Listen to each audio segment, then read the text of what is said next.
Hey everyone, this is WobblyWallaby. Back in my April 2025 PvE tier list video, I had put Ancient Artifact User as B tier for Ragnarok Mobile Eternal Love.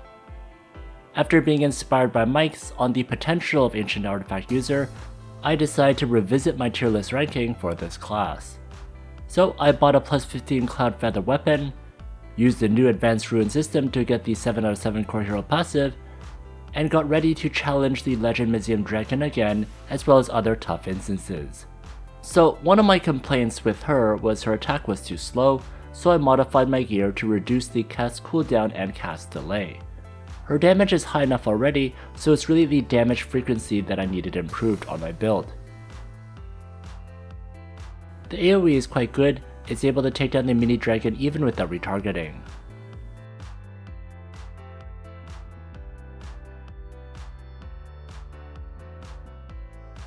And the dragon goes down pretty fast.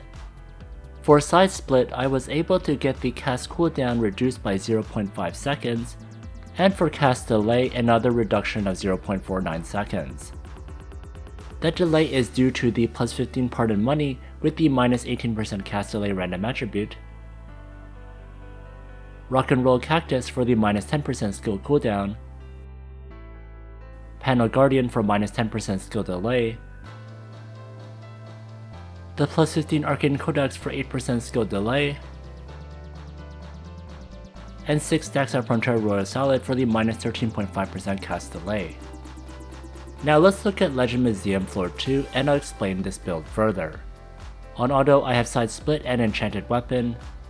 Since you'll easily hit the damage cap on bosses in Legend Museum and Isles, this is why I try to increase the damage frequency so I can clear this faster. Ancient Artifact User is quite strong since you can take advantage of both your physical and magic damage modifiers, so it's quite easy to hit critical stats. You can also convert your damage, which is great since you can take advantage of elemental advantage.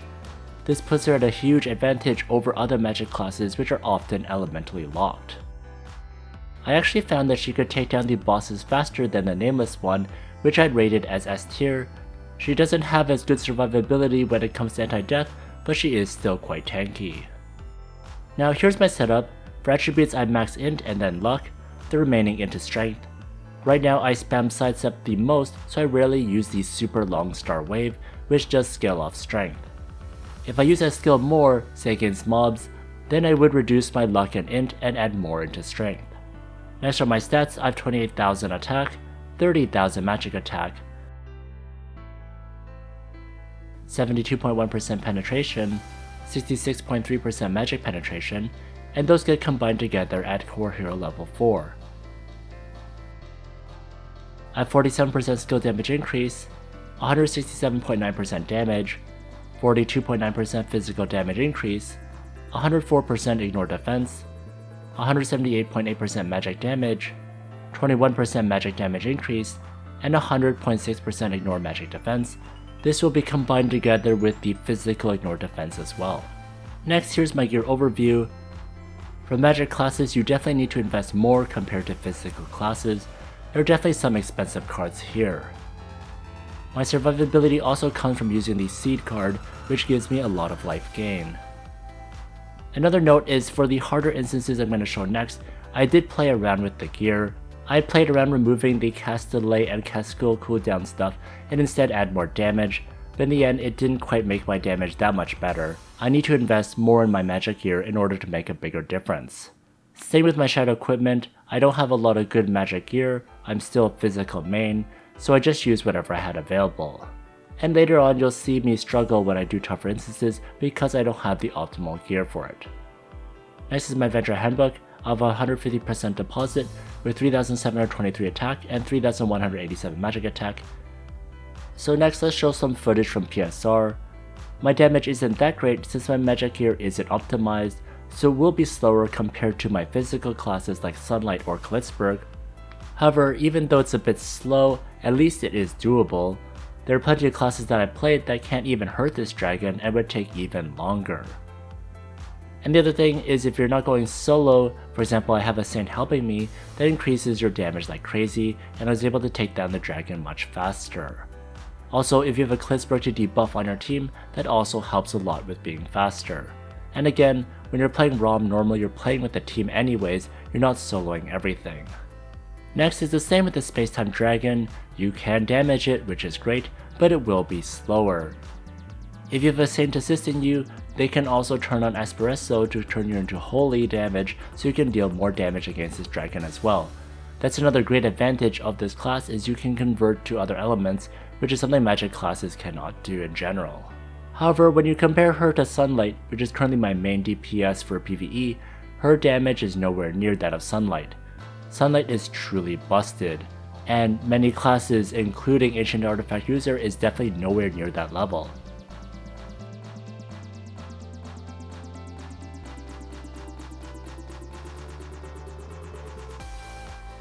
So you can see here, Sunlight's definitely able to take down the Space-Time Dragon very quickly, in fact in less than a minute, which is quite insane.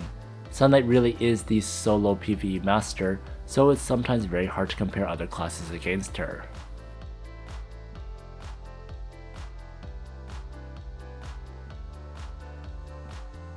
Now recently I was reviewing the Nameless, which also included a tier ranking. Well, I was actually quite surprised after playing Ancient Artifact User that I actually prefer her over him. I think for me, her damage just scales better than the Nameless one, and I love that she can actually do AoE, which is something the Nameless can't actually do that well. In fact, I've seen many people use Ancient Artifact User and White Star Airship to deal with the mobs, as well as Oracle Dungeon. I like that she has some good consistent AoE, which is something that's really good, especially against mobs. Also, I was surprised at how tanky she could be. For example, against Kayn, usually the fires under me would burn me to a crisp quickly. So if I'm playing classes like Klitzberg, I'd be dead already, but here she can take that damage and react due to her passive skills. Also, compared to Sarah Allen, Genos, and Morok, I find that she's more of my playstyle, and I was able to clear instances more with her compared to those of the other classes. I think it is the elemental advantage which makes her so much easier to play compared to those other classes.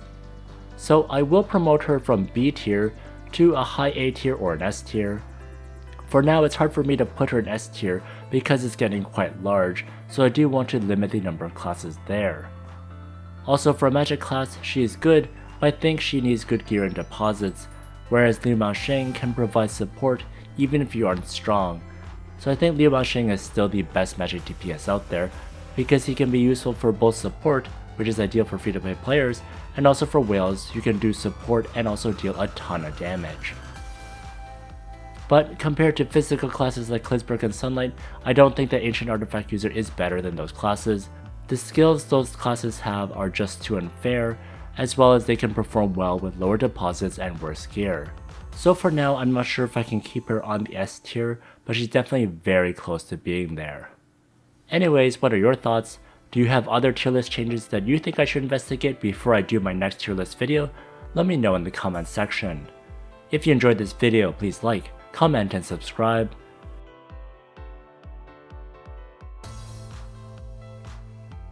Here's a video that I'd recommend, and if you want more class recommendations, check out this playlist over here.